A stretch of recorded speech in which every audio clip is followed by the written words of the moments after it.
નમસ્કાર મિત્રો, વિડીયોમાં તમારું સ્વાગત છે। જી હા મિત્રો, અત્યારે હાલના સૌથી મોટા અને મહત્વના સમાચાર સામે આવી રહ્યા છે। તો મિત્રો, સમાચારમાં વાત કરીએ તો જો તમે પણ રક્તદાન કરતા હોય તો આ વિડીયો જરૂરથી જોજો। રક્તદાન કરવું ખૂબ જ પુણ્યનું કામ માનવામાં આવે છે। આ જ કારણ છે કે મોટી સંખ્યામાં લોકો જરૂરિયાતમંદ દર્દીઓને મદદ માટે બ્લડ ડોનેટ કરે છે। જો કે શું દરેક વ્યક્તિ રક્તદાન કરી શકે છે? બ્લડ ડોનેટ માટે ઉંમર, વજન, સ્વાસ્થ્ય સંબંધિત કઈ બાબતોનું ધ્યાન રાખવું જરૂરી છે? શું કોઈ બીમારી દવાનું સેવન કરતી વ્યક્તિને રક્તદાન કરવું જોઈએ?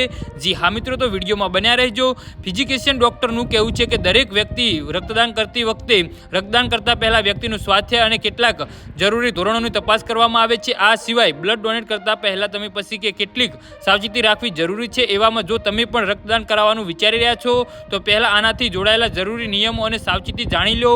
18 થી 65 વર્ષની ઉંમર સુધીના લોકોને સરળતાથી રક્તદાન કરી શકે છે, પરંતુ તેમનું વજન ઓછામાં ઓછું 45 કિલો હોવું જોઈએ અને હિમોગ્લોબિનનું સ્તર 12.5 ગ્રામ DL કે તેનાથી વધુ હોવું જોઈએ। જો તમે પૂરેપૂરા સ્વચ્છ છો તો તમે રક્તદાન કરી શકો છો અને સામાન્ય રીતે પુરુષો દર 3 મહિને અને મહિલાઓ દર 4 મહિને બ્લડ ડોનેટ કરી શકે છે।